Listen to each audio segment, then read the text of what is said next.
Breaking news చూస్తున్నాం. తెలంగాణ అసెంబ్లీలో MLA పాడి కౌశిక్ రెడ్డి ప్రవర్తనపై సీఎం రేవంత్ రెడ్డి తీవ్రమైన ఆగ్రహాన్ని వ్యక్తం చేశారు. కౌశిక్ తీరు అసభ్యకరంగా ఉందని, నిబంధనల ప్రకారం ఎథిక్స్ కమిటీ విచారణ జరపాలని స్పీకర్ను కోరారు. దళిత స్పీకర్ను అవమానించేలా బీఆర్ఎస్ సభ్యులు వ్యవహరిస్తున్నారని సీఎం తీవ్ర ఆవేదన వ్యక్తం చేశారు. బడ్జెట్ సమావేశాలు ముగిసే వరకు సస్పెండ్ చేస్తామని హెచ్చరించారు సీఎం. అసభ్యకరంగా అవమానకరంగా వ్యవహరించిన పాడి కౌశిక్ రెడ్డి గారి విషయంలో ప్రత్యేకమైన చర్యలు తీసుకోవాల్సిన అవసరం ఉంది. ఈ రూల్ బుక్ అధ్యక్ష, rules of procedure and conduct of business in the Telangana legislative assembly, నాకు తెలిసి 2015లో హరీష్ రావు గారు లెజిస్లేటివ్ అఫేర్స్ మినిస్టర్స్ ఉన్నప్పుడే తెలంగాణ రూల్ బుక్ అమెండ్ అయింది. ఈ బుక్లో అధ్యక్ష పేజీ నెంబర్ 105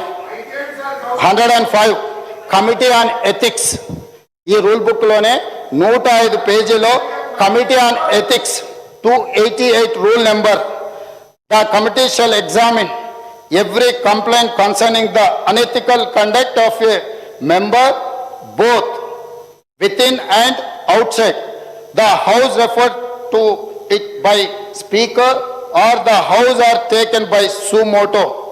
దీన్ని తీసుకోవాల్సిందిగా అదేవిధంగా మా లెజిస్లేటివ్ అఫేర్స్ మినిస్టర్ని రిక్వెస్ట్ చేస్తున్నా. దీంట్లో sub class 289 sub class 2, the house may also refer complaint for of unethical conduct of a member on a motion to the committee for inquiry and report. అధ్యక్ష, నేను ఒకటే మాట, డైరెక్ట్గా మా సభ్యులు వారు చేసిన విధానాన్ని, వారు వ్యవహరించిన తీరును చూసి శాసనసభ సభ్యత్వాన్ని రద్దు చేశాడని మా వాళ్ళు మాట్లాడి, నేను అట్లా నియమ నిబంధనలకు వ్యతిరేకంగా చర్యలు తీసుకోమని నేను అడిగాను. ఇది కమిటీ ఆన్ ఎథిక్స్కి వారి వ్యవహార శైలిని, ఈ సభలో అన్ని కెమెరాలు ఉన్నాయి, ఈ కెమెరాలలో వారు వ్యవహరించిన తీరు మొత్తం రికార్డ్ అయింది.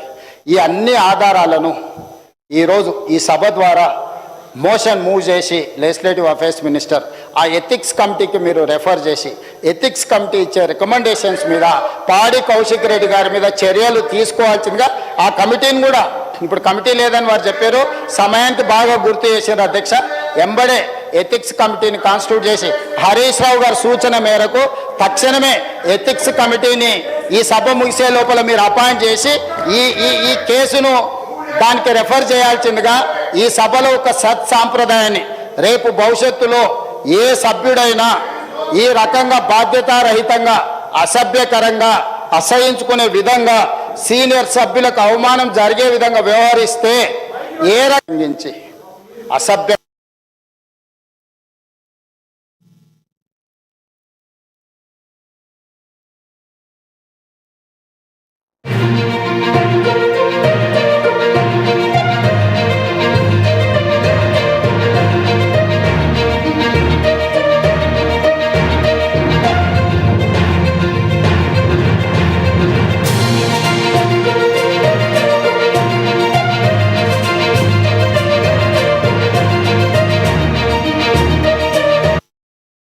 శాసనసభ కార్యకలాపాలకు అడ్డుపడుతున్న బీఆర్ఎస్ సభ్యులపై 2 రోజుల పాటు సస్పెన్షన్ వేటుపడింది. Raghava constructions mining housing committee వేయాలని బీఆర్ఎస్ సభ్యులు నినాదాలు చేస్తూ స్పీకర్ పోడియం ముందు బైఠాయించారు. సభా కార్యకలాపాలకు అడ్డుపడుతున్నారని, వారిని 2 రోజుల పాటు సస్పెండ్ చేయాలని శాసనసభ వ్యవహారాల మంత్రి శ్రీధర్ బాబు సస్పెన్షన్ తీర్మానం పెట్టారు. ఈ తీర్మానం మేరకు స్పీకర్ గడ్డం ప్రసాద్ బీఆర్ఎస్ సభ్యులను 2 రోజుల పాటు, అంటే ఈ బడ్జెట్ సమావేశాలు ముగిసే వరకు సభ నుంచి సస్పెండ్ చేస్తున్నట్లుగా ప్రకటించారు. సభలో కీలకమైన బడ్జెట్ చర్చ జరగకుండా బీఆర్ఎస్ సభ్యులు అడ్డు తగలడం విచారకరమని ఈ సందర్భంగా మంత్రి శ్రీధర్ బాబు విమర్శించారు. అనిల్ జాదవ్ గారు, శ్రీ తన్నీరు హరీష్ రావు గారు, శ్రీ గుంటకండ్ల జగదీష్ రెడ్డి గారు, శ్రీ గంగుల కమలాకర్ గారు, శ్రీ పాడి కౌశిక్ రెడ్డి గారు, శ్రీ మాధవరం కృష్ణారావు గారు, శ్రీ బండారు లక్ష్మారెడ్డి గారు, శ్రీమతి కోవా లక్ష్మి గారు, గూడెపు మహిపాల్ రెడ్డి గారు, అదేవిధంగా శ్రీ కొనికంటి మాణిక్రావు గారు, శ్రీ పద్మారావు గారు, శ్రీ చింత ప్రభాకర్ గారు, శ్రీ కొట్ట ప్రభాకర్ రెడ్డి గారు, శ్రీ ప్రశాంత్ రెడ్డి గారు, శ్రీ మర్రి రాజశేఖర్ రెడ్డి గారు, శ్రీ పల్ల రాజేశ్వర్ రెడ్డి గారు, శ్రీమతి పట్టొల్ల సబితా ఇంద్రారెడ్డి గారు, శ్రీ కల్వకుంట్ల సంజయ్ గారు, శ్రీ తలసాని శ్రీనివాస్ యాదవ్ గారు, శ్రీమతి వాకిటి సునీత లక్ష్మారెడ్డి గారు, శ్రీ కాలేరు వెంకటేష్ గారు, శ్రీ విజయుడు గారు, శ్రీ కేపీ వివేకానంద్ గారు.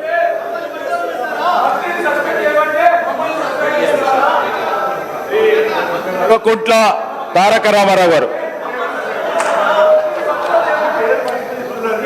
Motion moved.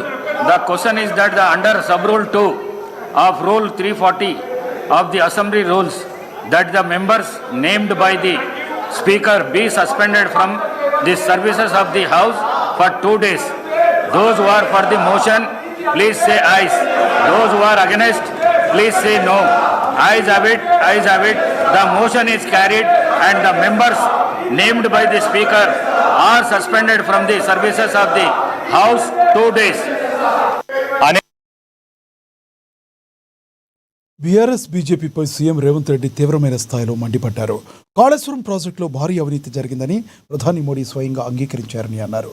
కానీ ఇప్పటి వరకు చర్యలు ఎందుకు తీసుకోలేదని సీఎం రేవంత్ ప్రశ్నించారు. బీఆర్ఎస్ బీజేపీలు కొమ్మక్కయ్యాయని, అందుకే సిబిఐ విచారణ సాగడం లేదని ఆయన విమర్శించారు. ధరణిని అడ్డుపెట్టుకునే గత ప్రభుత్వం 100 ఎకరాల భూములను దోచుకుందని ఆయన ఆరోపించారు.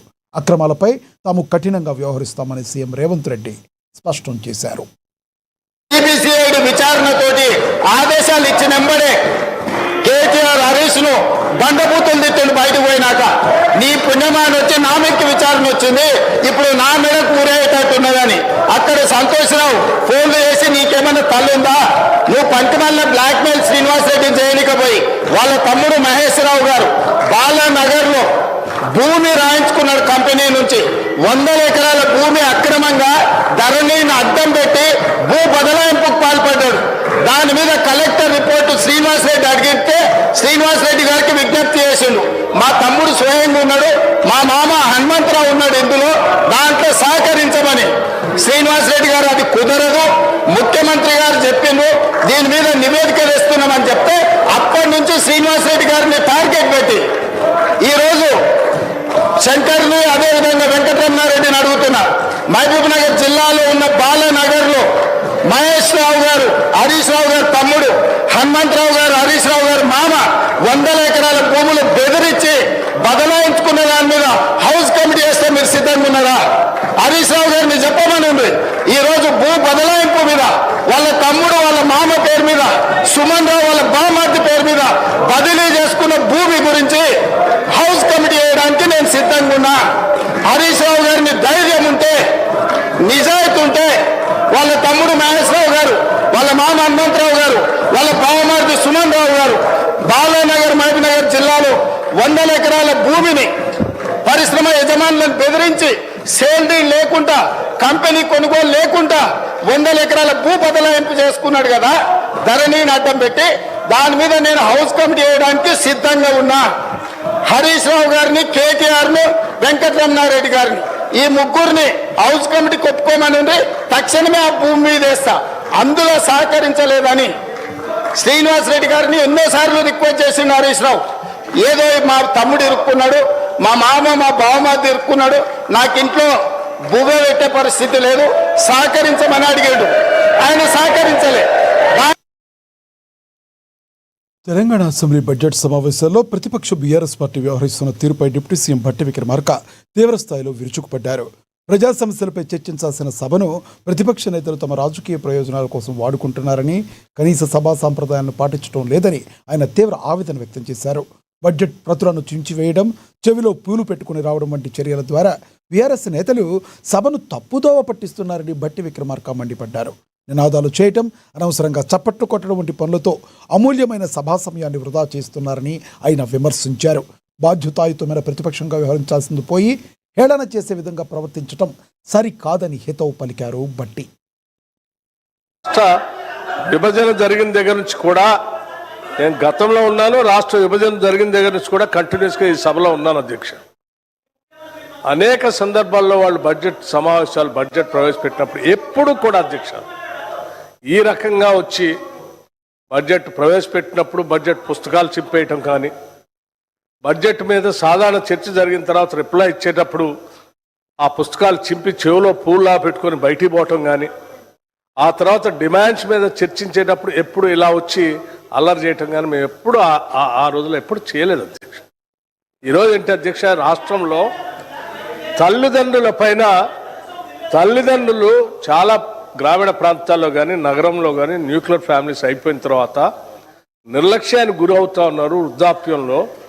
అటువంటి వాళ్ళ కోసం మానవీయ కోణంతో రాష్ట్ర ప్రభుత్వం ముఖ్యమంత్రి రేవంత్ రెడ్డి గారి నాయకత్వంలో ఒక విధానపరమైనటువంటి బిల్లును తీసుకొని వచ్చి ఆ బిల్లుని ఇక్కడ ప్రవేశపెట్టి ఆ బిల్లు మీద మాట్లాడండి అంటే చూస్తా ఉన్నాను అధ్యక్ష. నిన్నటి నుంచి గౌరవ శాసనసభ్యులు హరీష్ రావు గారు కానీ కేటీఆర్ గారు కానీ వాళ్ళందరికీ అనుభవజ్ఞులు అధ్యక్ష.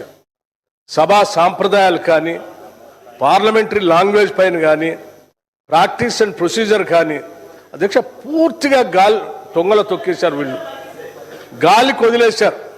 వాళ్ళ సభ అంతా రాష్ట్ర ప్రజలంతా చూస్తూ ఉన్నారు అధ్యక్ష. చూసే వాళ్ళంతా లైవ్లో వెళ్తూ ఉంది అధ్యక్ష. చూసే వాళ్ళంతా ఈ సభ గురించి ఏం మాట్లాడుకుంటారు అనేది కూడా ఆలోచన లేకుండా వాళ్ళు చప్పట్లు కొట్టడం, అల్లరి చేయటం, స్లోగన్స్ ఇవ్వటం ఏమిటి అధ్యక్ష ఇది? వనపర్తి జిల్లా కేంద్రంలోని అక్షర కాన్సెప్ట్ స్కూల్లో మైనర్ బాలికపై జరిగిన అత్యాచార ఘటన స్థానికంగా తీవ్ర కలకలం రేపింది. ఈ ఘటనపై రాష్ట్ర మాజీ minority finance chairman Imtiaz Isaac స్పందించారు. తక్షణమే నిందితుడిపై కఠిన చర్యలు తీసుకోవాలని, బాధితురాలికి న్యాయం చేయాలని ఆయన డిమాండ్ చేశారు. పాఠశాల యాజమాన్య నిర్లక్ష్యంపై మండిపడ్డారు. మైనర్ బాలుని వార్డెన్గా నియమించడమే పాఠశాల యాజమాన్యం చేసిన పెద్ద తప్పు అని ఆయన ధ్వజమెత్తారు. యాజమాన్యం వెనుక ఉన్న రాజకీయ బలమే ఈ అకృత్యాలకు దాచిపెట్టడానికి కారణమవుతుందని ఆయన ఆరోపించారు. స్కూల్లో స్టూడెంట్ జరిగిన దానికి నువ్వు వార్డెన్ ఎట్లా పెట్టుకుంటావు? దాంట్లో మైనర్ అంట. ఆ మైనర్కి నీ ఉద్యోగం ఎట్లా పెట్టుకుంటాడో తెలియదా? అంటే ఫస్ట్ తప్పు. తెలిసిన తర్వాత ఇమీడియట్ యాక్షన్ తీసుకోకపోవడం తప్పు. దాంట్లో మళ్ళీ 2 days ఆ కేసుని ఎట్లా మీరు లోపల పెట్టి బయటికి రాకుండా చేయాలని చెప్పి ఉద్దేశం, అది కూడా క్రిమినలే. అయితే యజమానం పూర్తిగా ఈ ఇష్యూని బయటికి రాకుండా ఇక్కడనే ఖతం చేయాలని చెప్పి ఉద్దేశంతోనే ఉండే దాని. ఎందుకు? దీని ఇంకా ఉన్న బలం, ఆ యజమానం ఉన్న ఇంకా బలంతోనే ఆయన ఈ ఇష్యూస్ ను లోపల పెట్టడానికి ప్రయత్నం చేసిండు. దాని కొరకే క్రిమినల్ కేసు బుక్ చేయాలా, ఆ స్కూల్ యజమానం మీద క్రిమినల్ బుక్ చేయాలా, చేసి ఆ స్కూల్ రిజిస్ట్రేషన్ క్యాన్సిల్ చేయాలా. ఒకవేళ ఎమ్మెల్యే ఆ స్కూల్ రిజిస్ట్రేషన్ క్యాన్సిల్ చేయడానికి ముందుకు రాకపోతే మేము ఇక్కడ ఉన్న ఎమ్మెల్యే అయినా కాంగ్రెస్ ప్రభుత్వం పైన పోరాటం చేయాల్సి వస్తుంది, అన్ని సంఘాలు కలుపుకొని. ఫస్ట్ నేను ఒకటే విజ్ఞప్తి, వనపర్తిలో ఉన్న అన్ని సంఘాలకు విజ్ఞప్తి అంటే ఇది పార్టీకి అతీతంగా, ఒక కమ్యూనిటీకి అతీతంగా అందరు కలిసి వచ్చి ఈ ఇష్యూ మీద పోరాటం చేద్దామని నా పిలుపు. అయితే ఇక్కడ జిల్లా మంత్రి స్పందించారండి. ఎంత పెద్ద ఇష్యూ జరిగితే వనపర్తి జిల్లాలో ఉన్న మంత్రి స్పందించారండి. అంటే వనపర్తి మొత్తం జిల్లా మంత్రికి సంబంధం లేదా ఇష్యూ ఇది? అంటే వనపర్తి టౌన్ లో జరిగిన ఇష్యూకి మంత్రికి జిల్లాకు సంబంధం ఉండదు. మొత్తం ఒక ఇష్యూ జరిగితే జిల్లా మంత్రి స్పందించి దీని మీద యాక్షన్ తీసుకోమని చెప్పాలి కదండి. ఎందుకు స్పందించారండి? అయితే దీనికి అర్థం ఏమైంది? ఆ యజమానంకి ఆ ఉన్న ఎమ్మెల్యే సంబంధంతోన మంత్రి కూడా ఇన్వాల్వ్ కావడం లేదు. దీనికి పూర్తిగా ఆ యజమానంకి సేవ్ చేయడానికి ప్రయత్నం చేస్తారు. ఇది ఒకటే మీనింగ్. మరి జిల్లా మంత్రి ఏ ఇష్యూలో స్పందించారండి? అదే ఇప్పుడు ఇంకొకటి కావాలని పోలీసు వాళ్ళు బై ప్రెషర్ తోన బీఆర్ఎస్ నాయకులు హైదరాబాద్లోని కుకట్పల్లి నియోజకవర్గంలో తెలుగుదేశం పార్టీ 44వ ఆవిర్భావ దినోత్సవ వేడుకలు అమరాన్నంటాయి. బాలాజీనగర్ డివిజన్ పరిధిలో పార్టీ శ్రేణులు ఈ వేడుకను అత్యంత వైభవంగా నిర్వహించాయి. తెలుగు జాతి ఆత్మగౌరవాన్ని ప్రపంచవ్యాప్తం చేసిన పార్టీ టీడీపీ అని సీనియర్ నేతలు కొనియాడారు. 1982 మార్చి 29న నందమూరి తారక రామారావు పిలుపుతో పురుడు పోసుకున్న ఈ పార్టీ నేడు 44వ వసంతంలోకి అడుగుపెట్టడం ఎంతో గర్వకారణమని సీనియర్ నాయకులు హరీష్ సురేష్ పేర్కొన్నారు. దేవుడు అయిన మన నందమూరి తారక రామారావు గారు మన తెలుగుదేశం పార్టీని తెలంగాణలో స్థాపించారు. నందమూరి తారక రామారావు గారు స్థాపించిన పార్టీ రేపొద్దున మన తెలుగు రాష్ట్రాల ప్రజలందరి గుండెల్లో ఉండబోతుంది. అదేవిధంగా రాబోయే జిహెచ్ఎంసీ ఎన్నికల్లో మన తెలుగుదేశం పార్టీ ప్రధాన పాత్రను పోషించడానికి రెడీగా ఉంది. అదేవిధంగా మన తెలంగాణలో రేపు జరగబోయే ఎలక్షన్స్లో మేయర్ స్థానాన్ని పొందాలంటే కంపల్సరిగా ప్రతి ఒక్కళ్ళు కూడా తెలుగుదేశం పార్టీని ఆదేశించాల్సిందే, వీరి అనుసంధానం నడవాల్సిందే. ఎందుకంటే తెలుగుదేశం పార్టీ పుట్టిందే మన తెలంగాణలో కాబట్టి రేపొద్దున కుకటపల్లిలో కూడా కుకటపల్లి గడ్డ కూడా తెలుగుదేశం అడ్డ, అది అందరికీ తెలిసిందే. కాబట్టి కుకటపల్లి గడ్డ తెలుగుదేశం అడ్డ, తెలుగుదేశం.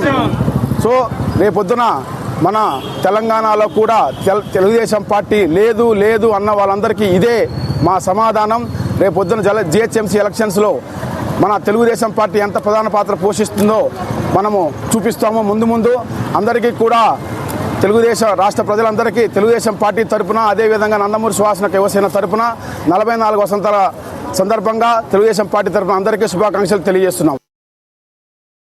మార్కాపురం జిల్లా కొమరోలు మండలం రాజుపాలెం గ్రామంలో తెలుగుదేశం పార్టీ 44వ ఆవిర్భావ దినోత్సవ వేడుకలు అత్యంత ఘనంగా జరిగాయి.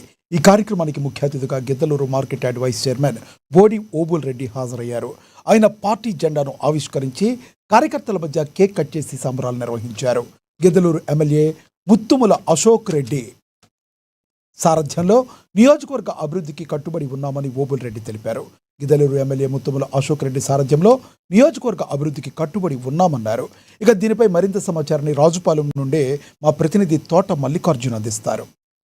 అన్న ఎన్టీ రామారావు గారు తెలుగుదేశం పార్టీ స్థాపించి నేటికి 44 సంవత్సరాలు పూర్తి చేసుకొని ఆ యొక్క పార్టీ కార్యకర్తలు గిద్దలూరు ఎమ్మెల్యే అశోక్ రెడ్డి గారి ఆధ్వర్యంలో కొమరోలు మండలము రాజుపాలెం పంచాయతీలో Godi Obul Reddy market yard vice chairman ఆధ్వర్యంలో ఈ యొక్క 44వ ఆవిర్భావ సంవత్సర దినోత్సవ కార్యక్రమాన్ని రాజుపాలెంలో జరుపుకోవడం జరుగుతూ ఉంది. మనతో పాటు market yard vice chairman Godi Obul Reddy garu ఉన్నారు. వారిని అడిగి మరిన్ని విషయాలు తెలుసుకుందాం. అన్నా చెప్పండి అన్న, ఇప్పుడు ఈ యొక్క కూటమి ప్రభుత్వంలో ఏ విధంగా మీరు ఈ యొక్క గిద్దలూరు కాన్స్టిట్యున్సీకి సంబంధించి ఎటువంటి కార్యక్రమాలు చేపడుతున్నారు, ఆ భవిష్యత్ కార్యాచరణ ఏ విధంగా ఉండబోతుంది? ముందుగా మన పార్టీ 44వ ఆవిర్భావ దినోత్సవ శుభాకాంక్షలు. అలాగే మన ఎమ్మెల్యే గారు గౌరవ శాసనసభ్యులు ముత్తుల అశోక్ రెడ్డి గారి ఆదేశాల మేరకు మన రాజుపాలెం పంచాయతీలోని జెండా ఎగరేసే కార్యక్రమాన్ని దిగ్విజయంగా ముగించడం జరిగినది. అట్లాగే మన గిద్దలూరు డెవలప్మెంట్ కొరకు మన ప్రియతమ నాయకుడు మన గౌరవ శాసనసభ్యులు అశోక్ అన్న గారి మన గిద్దలూరు కాన్స్టిట్యూషన్కి ఆన్లైన్ కృషి చేస్తూ మన సీఎం చంద్రబాబు గారి దగ్గరికి పోయి మన డెవలప్మెంట్ విషయాలన్నీ చెప్తూ ఎప్పటికప్పుడు మన రోడ్లు కానీ మనకు డ్రైనేజ్ కానీ వాటర్స్ కానీ ఏ ఇబ్బంది ఉన్నా కూడా ముఖ్యమంత్రి గారి దృష్టిలో పెట్టి డెవలప్మెంట్ పరంగా ఇప్పటికే 120 కోట్ల రూపాయల డెవలప్మెంట్ రోడ్లు అయితే డ్రైనేజ్ వ్యవస్థ అయితే తాగునీటికి అయితే 350 కోట్ల నిధులు మంజూరు చేయించున్నాడు. అట్లాగే మన ప్రభుత్వం వచ్చిన తర్వాత మన ప్రతి విలేజ్ టు విలేజ్ గ్రామానికి కనెక్టివిటీ రోడ్లు అయితేనేవి, అలాగే ప్రతి పంచాయతీలో వాటర్ సోర్సెస్ 350 కోట్లు మార్కాపురం డివిజన్లో మార్కాపురంలో ఒక పైలాను ఆవిష్కరించి 3 కాన్స్టిట్యూషన్లలో మొత్తం 1200 కోట్ల అభివృద్ధి పనులకు శ్రీకారం చుట్టినారు. అట్లాగే మన ఎమ్మెల్యే గారి కృషి వల్ల మన గిద్దలూరు కాన్స్టిట్యూషన్ బ్రహ్మోత్సవాలు కూడా అంగరంగ వైభవంగా చేయాలని పెద్ద ఎత్తున భారీగా అన్ని సాంస్కృతిక కార్యక్రమాలు అయితేనేవి, డెవలప్మెంట్ పరంగా అయితేనేవి మన గిద్దలూరు తీసుకుపోయే విధంగా అలాగే మరింత మంది సీనియర్ కార్యకర్తలు తెలుగుదేశం పార్టీ కార్యకర్తలు అయితే మనతో పాటు ఉన్నారు. అన్న చెప్పండి అన్న, మీరు ఈ యొక్క రాజుపాలెం పంచాయతీ తరపు నుంచి మీరు ప్రభుత్వాన్ని ఏం కోరుతున్నారు, అంటే ఎటువంటి సహకారం కావాలని చెప్పేసి మీరు కోరుతున్నారు? మీ ఊరి సమస్యలు ఏ విధంగా ఉన్నాయన్న? ముందుగా ఇప్పుడు 44వ ఆవిర్భావ దినోత్సవం వేడుకలు ఈరోజు ఉద్దేశము మీద అభివృద్ధి గౌరవ ఎమ్మెల్యే గారు ముత్తుముల అశోక్ రెడ్డి గారి యొక్క ఆదేశాల ప్రకారము అభివృద్ధి అయితే ప్రథమ అంచెలో ముందుకు దూసుకుపోతూ ఉంది. బ్రహ్మాండంగా చేస్తూ ఉన్నారు. రోడ్లు కానీ ఏమైనా కానీ అభివృద్ధిలో మొదటి స్థానంలో ఎమ్మెల్యే గారు పనులు తీసుకురావడం కానీ ఇక్కడ చేపించడం కానీ బ్రహ్మాండంగా జరుగుతుంది. ఇక ముందు కూడా ప్రజలకు ఎటువంటి సమస్యలు లేకుండా స్థానికంగా కూడా ఈ ఎండాకాలంలో వేసవి కాలంలో నీటి కొరత లేకుండా మన అన్నగారు market yard vice chairman Godi Obul Reddy garu ముందుండి ప్రతి క్షణం ముందుండి నడిపిస్తున్నాడు. అణువున ప్రతి క్షణం కూడా వెంటనే మన సమస్యలు దగ్గరుండి తీరుస్తున్నాడు. రాజపాలెం పంచాయతీ కూడా ఇక ముందు కూడా మంచి డెవలప్మెంట్ జరుగుతూ ఉంది. ఇంకా మనకు చాలా ఉంది కాబట్టి అన్ని పనులు సక్రమంగా మన ఓబులరెడ్డి అన్న గారు చూసుకుంటారు. ప్రగతి పదంలో ముందుకు సాగిస్తారు. సుబ్బయ్య గారు టీడీపీ సీనియర్ నాయకులు గ్రామ కమిటీ అధ్యక్షుడు సుబ్బయ్య గారు ఉన్నారు. వారిని అడిగి తెలుసుకున్నాము. అన్న చెప్పండి అన్న, ఈ యొక్క 44వ ఆవిర్భావ దినోత్సవం సందర్భంగా మీరు ఏమని చెప్పదలుచుకున్నారు ఈ కార్యక్రమం? ముఖ్యంగా ఇక్కడ అశోక్ రెడ్డి గారి పాలన బాగుంది. మనకు ఎమ్మెల్యే గారి గురించి మనకు గిద్దరు నుంచి రాజపాలెంకు కొత్తగా డబల్ రోడ్డు కూడా నిర్మిస్తున్నారు. రాజపాలెంకి సిమెంట్ రోడ్లు కూడా వేసి ఉన్నారు. అనేక కార్యక్రమాలు బాగా చేస్తున్నారు. మాకు ఎటువంటి ఇబ్బంది లేదు. రైట్, మనం చూస్తున్నట్లయితే ఈ యొక్క 44వ ఆవిర్భావ దినోత్సవం అయితే ఘనంగా జరుపుకున్నారని చెప్పేసి మనం చెప్పొచ్చు. అదేవిధంగా ఈ యొక్క సీసీ రోడ్డు అయితేనేమి, నీటి సదుపాయం అయితేనేమి అన్ని విధాలకు కూడా మాకు ఈ యొక్క పెద్దలూరు ఎమ్మెల్యే అశోక్ రెడ్డి గారు అన్ని విధాలుగా మాకు అనుకూలంగా ఉన్నారని అందిస్తున్నారని చెప్పేసి వారు చెప్పడం జరుగుతుంది.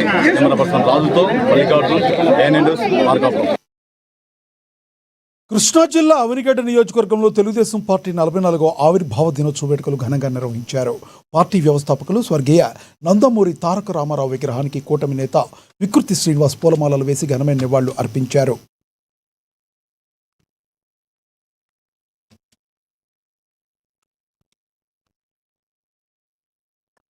పార్టీ ఆవిర్భవించే 44 ఏళ్లు పూర్తయిన సందర్భంగా వికృతి శ్రీనివాస్ ఆధ్వర్యంలో 44 కేజీల భారీ కేక్ను కట్ చేశారు. ఈ కార్యక్రమంలో టీడీపీ, జనసేన, బీజేపీ నాయకులు, కార్యకర్తలు భారీ సంఖ్యలో పాల్గొని జై తెలుగుదేశం నినాదాలతో హోరెత్తిచ్చారు. పేదవాడి ఆకలి తీర్చడమే లక్ష్యంగా ఎన్టీఆర్ పార్టీని స్థాపించారని వికృతి శ్రీనివాస్ గుర్తు చేశారు. కేవలం 9 నెలల కాలంలోనే ప్రభంజనం సృష్టించి అధికారంలోకి వచ్చిన ఏకైక పార్టీ టీడీపీ పార్టీ అని కొనియాడారు. 44వ ఆవిర్భావ దినోత్సవం నా స్వగ్రామంలో అత్యంత వైభవంగా జరిగింది. దీనిలో ఎంతోమంది మిత్రులు, శ్రేయోభిలాషులు, కార్యకర్తలు పాల్గొని ఎంతో అట్టహాసంగా చాలా అద్భుతంగా నిర్వహించడం జరిగింది. మన తెలుగుదేశం ఫౌండరు నందమూరి తారక రామారావు గారు 1982లో మార్చి 29న ఆయన తెలుగుదేశం పార్టీ పేరు ప్రకటించిన 9 నెలల్లోనే అత్యంత అధిక మెజార్టీతో ఇండియాలో ఏ ప్రాంతీయ పార్టీ అంత తక్కువ టైంలో గెలిచిన విధానం ప్రపంచమంతా ఆయన దృష్టిలో చేయటం, అదేవిధంగా మన ఆంధ్రప్రదేశ్ని ఏ రకంగా డెవలప్ చేశారో తెలుగుదేశం బడుగు బలహీన వర్గాలని, ముఖ్యంగా పేద ప్రజలను ఇండియాలో ఎక్కడ లేని విధంగా ₹2 ప్రవేశపెట్టి మొత్తం ఇండియా మొత్తం ఎవరు ఈ సీఎం అన్నట్టుగా కృషి చేసి మన ఆంధ్రప్రదేశ్ని అత్యున్నత స్థానంలో తీసుకెళ్లిన మహానీయుడు నందమూరి తారక రామారావు. అదే సిద్ధాంతాలతో తర్వాత వచ్చిన మన నారా చంద్రబాబు నాయుడు గారు ఏ విధంగా హైదరాబాద్ని ప్రపంచంలో ఉన్నత స్థానానికి ఒక ప్లాట్ఫారంగా క్రియేట్ చేసి చాలా కృషి చేసిన నందమూరి మన చంద్రబాబు నాయుడు గారు ఈ రోజున అమరావతిని ప్రపంచంలో గర్వించదగ్గ విధంగా అతనుకున్న ఎక్స్పీరియన్స్ అంతా ఉపయోగించి ఏ రకంగా ఎక్కడ ఇండియాలో ఏ స్టేట్ లేని విధంగా అమరావతిని తయారు చేస్తున్నారు. ఉదాహరణకి ఎన్నో లక్షల కోట్లతో 8 లక్షల కోట్లతో గూగుల్ సంస్థని వేరే స్టేట్ వాళ్ళు తీసుకెళ్ళిన ప్రయత్నించగా కూడా ఆయన తెలివితేటలు ఉపయోగించి వైజాగ్లో పెట్టడం ఎలా ఏ విధంగా తీసుకొచ్చారో ఇండియాలో ప్రతి వాళ్ళు చూశారు. అదేవిధంగా రీసెంట్లీ మిట్టల్ అనేది వరల్డ్లో చాలా పెద్ద ఖనిజ సంపద కలిగిన ఉక్కులో మంచి స్టీల్ ప్లాంట్ల నిర్మాణంలో వాళ్ళకి ఉన్న అనుభవం, అలాంటి సంస్థ మన ఆంధ్రప్రదేశ్కి తీసుకురావడంలో ఆయన పాత్ర హర్షించదగ్గది. 1,50,000 కోట్లతో బాపట్ల జిల్లా చీరాల నియోజకవర్గంలో టీడీపీ పార్టీ 44వ ఆవిర్భావ దినోత్సవ వేడుకలు ఘనంగా నిర్వహించారు. ఈ కార్యక్రమానికి ముఖ్య అతిథిగా ఎమ్మెల్యే కొండయ్య యాదవ్ పాల్గొన్నారు. ఈ సందర్భంగా ఎన్టీఆర్ విగ్రహానికి పూలమాలలు వేసి ఘనమైన నివాళులు అర్పించారు. పార్టీ జెండాను ఆవిష్కరించారు. కార్యకర్తలు స్వీట్లు పంచుకుంటూ జై తెలుగుదేశం నినాదాలతో బాపట్ల పట్టణాన్ని హోరెత్తిచ్చారు. గత 5 ఏళ్ల వైఎస్ఆర్సీపీ పాలనలో రాజధాని అమరావతిని జగన్ పూర్తిగా నిర్వీర్యం చేశారని ఎమ్మెల్యే కొండయ్య యాదవ్ మండిపడ్డారు.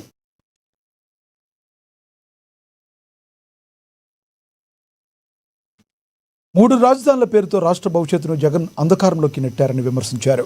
టీడీపీ ఆత్మగౌరవం కోసం ఎన్టీఆర్ స్థాపించిన పార్టీ నేడు చంద్రబాబు నాయకత్వంలో అభివృద్ధి పదంలో సాగుతుందన్నారు.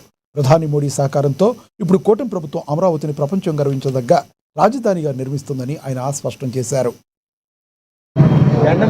సెంటర్ పాయింట్ అన్న ఉద్దేశంతో గుంటూరు విజయవాడ మధ్యలో రాజధాని నిర్మాణం చేస్తే జగన్ రెడ్డి కళ్ళు ఏ రకంగా చెదిరినాయో మనకు తెలియదు. వారు చేసినటువంటి దుర్మార్గానికి దాదాపు ఈ రాష్ట్రము 30 సంవత్సరాలు వెనకబడమే కాకుండా రాజధాని లేని రాష్ట్రంగా మిగిలిపోయింది. తిరిగి మీ అందరి సహకారం, మీరు ఇచ్చినటువంటి చేయూతతో కూటమి ప్రభుత్వంలో గౌరవనీయులు శ్రీ పవన్ కళ్యాణ్ గారు, మోడీ గారు వీళ్ళందరి సహకారంతో వాళ్ళ ఒక ప్రభుత్వాన్ని ఏర్పాటు చేసుకొని తిరిగి మళ్ళా నిన్న శాసనసభలో ఈ అమరావతికి మేమందరం కూడా మద్దతు తెలియజేసి ఒక తీర్మానాన్ని తీసి పంపించాం. భవిష్యత్తులో ఎవడొచ్చినా సరే ఒక్క అంగుళం కూడా రాజధానిని కదిలించకుండా ఉండే విధంగా ఒక శాసన అసెంబ్లీ ద్వారా చేయడం జరిగింది. దాంట్లో చీరాల ఎమ్మెల్యే కూడా ఉండటం కూడా మనందరూ అదృష్టం అని చెప్పేసి నేను తెలియజేస్తున్నాను. పరిస్థితి వచ్చింది. వీటన్నిటికి కూడా కారణం నాడు సంవత్సరానికి 3 ముఖ్యమంత్రులు మారే సందర్భంలో అన్నమయ్య జిల్లా రాయచోటిలో టీడీపీ పార్టీ ఆవిర్భావ దినోత్సవ వేడుకలు అత్యంత వైభవంగా జరిగాయి. పార్లమెంటు టీడీపీ అధ్యక్షులు సుగువాసి ప్రసాద్ బాబు ఆధ్వర్యంలో పార్టీ కార్యాలయంలో ఈ వేడుకలు ఘనంగా జరిగాయి. జెండా ఆవిష్కరణ అనంతరం పార్టీ కోసం అంకిత భావంతో పనిచేసిన సీనియర్ నాయకులను ప్రసాద్ బాబు ఘనంగా సన్మానించారు. పేదలకు కూడు గూడు గుడ్డ అందించాలనే ఎన్టీఆర్ సిద్ధాంతమే నేటికి పార్టీకి ముందు నడుస్తుందని తెలిపారు. ఆయన ఈ సందర్భంగా అందరికీ శుభాకాంక్షలు తెలిపారు. అన్ని పార్టీలకు చెందిన నాయకులు ఢిల్లీ చేతిలో అవమానాలకు గురవుతూ ఆంధ్రదేశ అభివృద్ధిని గాలికి వదిలేసిన పరిస్థితుల్లో 44 సంవత్సరాల క్రితం మార్చి 29వ తేదీన తెలుగుదేశం పార్టీ ఆవిర్భావ దినోత్సవం మన ప్రియతమ నాయకులు నందమూరి తారక రామారావు గారు ఆ రోజైతే పార్టీ పెట్టారు. 44 సంవత్సరాల కాలం అప్రతిహతంగా ప్రజల మన్ననలతో తెలుగుదేశం పార్టీ కార్యకర్తల బలంతో ఈరోజు ఆంధ్ర రాష్ట్రాన్ని అభివృద్ధి పదంలో నడిపిస్తుంది. నందమూరి తారక రామారావు తర్వాత నారా చంద్రబాబు నాయుడు గారు రాష్ట్రాన్ని ప్రజల అభివృద్ధి కోసం నిరంతరము తెలుగుదేశం పార్టీలో పనిచేస్తూ ఈరోజు తెలుగుదేశం పార్టీ అంటేనే భారతదేశంలో అందరూ ఆదర్శంగా తీసుకునే పార్టీగా తయారు చేసి ఆంధ్రదేశానికి భారతదేశానికి కూడా మనము దారి చూపించే పరిస్థితి ఉంది. రాబోయే కాలంలో కూడా ఇలాగే తెలుగుదేశం పార్టీ ద్వారా ప్రజలకు మరింత సేవ చేయాలని, చంద్రబాబు నాయుడు గారు రాష్ట్రాన్ని మరింత అభివృద్ధి చేయాలని మనస్ఫూర్తిగా కోరుకుంటూ తెలుగుదేశం పార్టీ ఈ స్థాయికి రావడానికి ప్రధాన కార్యకర్తలు, ఎంతోమంది కార్యకర్తల ప్రాణత్యాగాలు అయితే ఏమి, ఎన్నో త్యాగాల ఫలితంగానే ఈరోజు మనం ఈ పార్టీని నడుపుకుంటున్నాం. పెరుగుతున్న ఎండల దృష్ట్యా బాటసారులు దాహార్తిని తీర్చేందుకు సోలిస్ ఐ కేర్ హాస్పిటల్ మానవత్వాన్ని చాటుకుంది. సంస్థ 4వ బ్రాంచి కొంపల్లి నేతృత్వంలో సుచిత్ర కోడలి కొంపల్లి జంక్షన్ వద్ద ఏర్పాటు చేసిన చలివేంద్రాలను ఘనంగా ప్రారంభించారు. ఈ కార్యక్రమానికి స్థానిక traffic DCP ACP Venkatareddy, CI Madhusudan ముఖ్య అతిథులుగా విచ్చేశారు. రాబోయే 2 నెలల పాటు ప్రతిరోజు పాలు, మజ్జిగ, బెల్లం నీరు, నిమ్మసోడా వంటి పానీయాలు ప్రజలకు ఉచితంగా అందిస్తున్నట్లుగా తెలిపారు.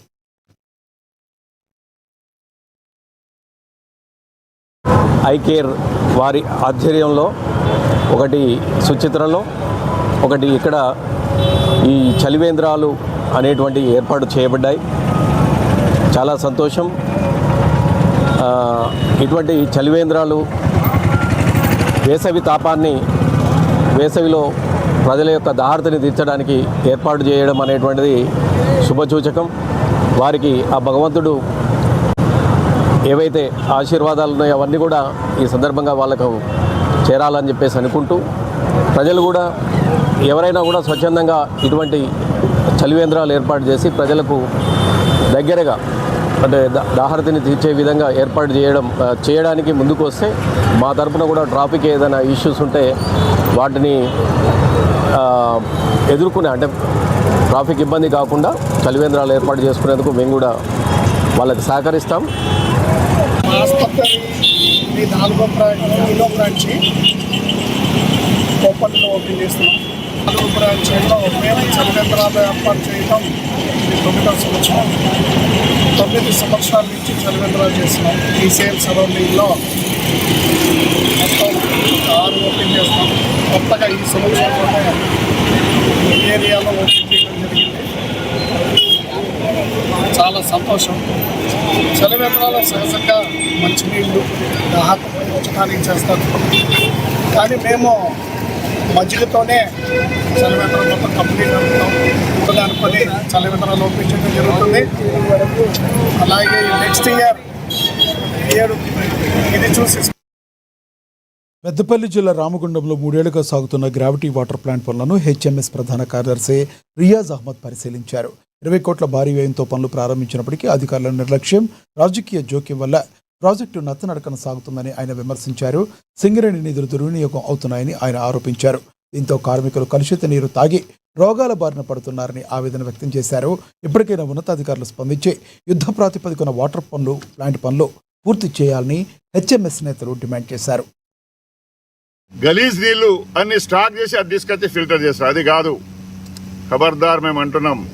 పక్కన ఎల్లంపల్లి ఉన్నది, నరసింహారావు గారు సిఎన్ఎండి గారు ఉన్నప్పుడు ప్రపోజల్ పెట్టారు. ఎల్లంపల్లి నుండి డైరెక్ట్ తీసుకొచ్చి ఫిల్టర్ చేసిన కార్మికులకు ఇవ్వాలని. అది ఎటుపోయింది, ఎందుకు మాయమైంది అని హెచ్ఎంఎస్ అడుగుతుంది. తర్వాత కింది నీళ్లు కూడా పనికిరావు.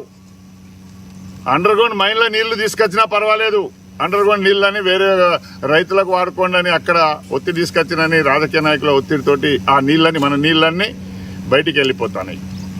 చెర్లన్నీ నిండున్నాయి మన నీళ్లతోటి. 11 నీళ్లున్నాయి, మనకు సరిపోతాయి.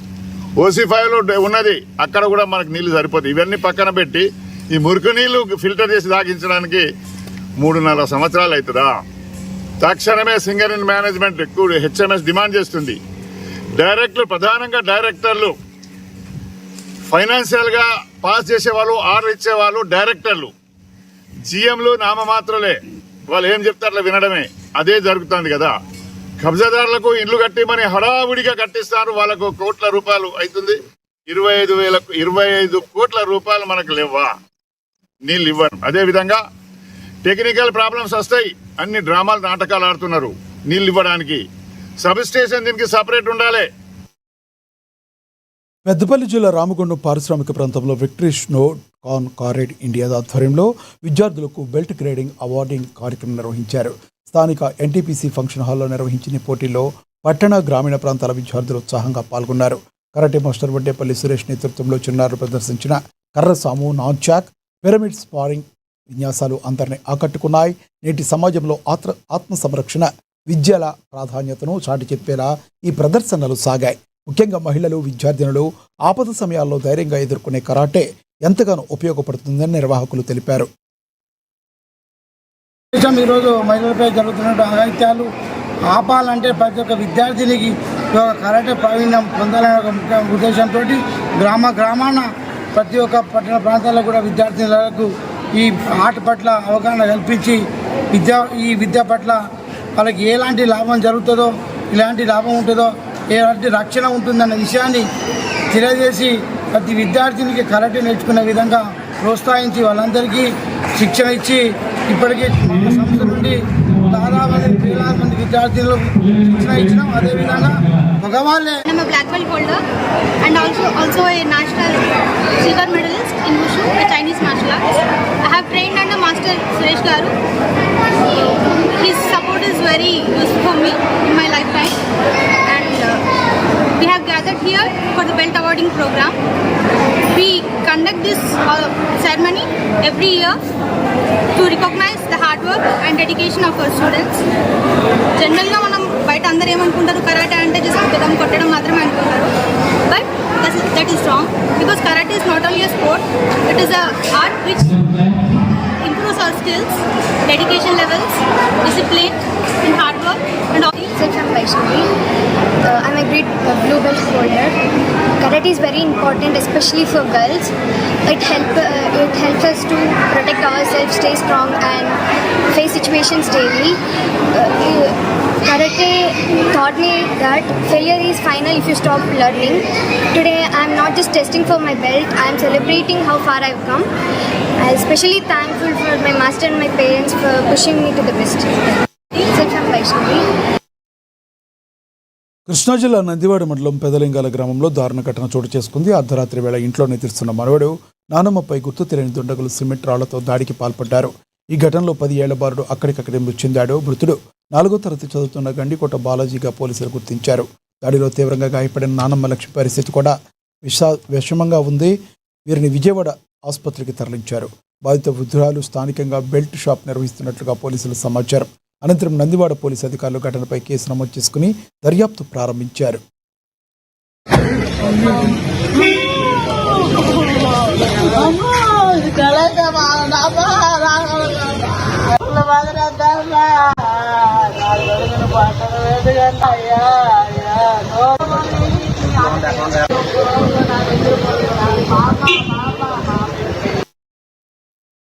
వికారాబాద్ జిల్లా పరిగి మండలం రూప్ సింగ్ తండాలో విషాదం చోటు చేసుకుంది. ఆస్తి కోసం కన్న తండ్రి కుటుంబ సభ్యులపై పెట్రోల్ పోసి నిప్పండించిన ఘటనలో గాయపడిన వెంకటేష్ చికిత్స పొందుతూ ప్రాణాలు కోల్పోయాడు. ఆస్తి గొడవలతో ఉన్మాదిలా మారిన కొడుకు కనికరం లేకుండా కుటుంబంపైనే పెట్రోల్ పోసి నిప్పు పెట్టాడు. ఈ ఘటనలో తీవ్రంగా గాయపడిన మరో వ్యక్తి ప్రస్తుతం ఆసుపత్రిలో మృత్యువుతో పోరాడుతున్నాడు. ఆస్తి తగాదాలు ఒక కుటుంబాన్ని చిన్నాభిన్నం చేశాయి. ఘటనపై పోలీసులు కేసు నమోదు చేసుకుని దర్యాప్తు చేస్తున్నారు.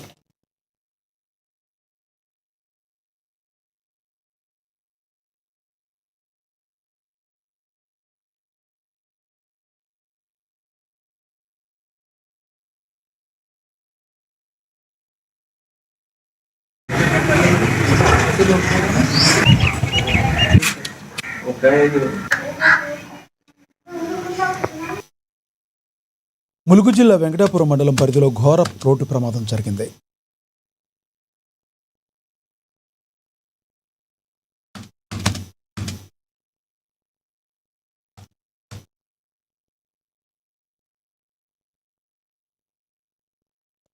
పాలెం గ్రామ శివారులో ద్విచక్ర వాహనాన్ని వేగంగా వచ్చిన లారీ ఢీకొట్టింది. ఈ ప్రమాదంలో బైక్పై ప్రయాణిస్తున్న 2 వ్యక్తులు తీవ్రంగా గాయపడ్డారు. క్షతగాత్రులను స్థానికులు వెంటనే వెంకటాపురం ప్రభుత్వ ఆసుపత్రికి తరలించారు. అయితే బాధితుల పరిస్థితి విషమంగా ఉండడంతో వైద్యులు మెరుగైన చికిత్స కోసం ములుగు ఏరియా ఆసుపత్రికి తరలించారు. ప్రమాదంపై పోలీసులు కేసు నమోదు చేసుకుని దర్యాప్తు చేస్తున్నారు.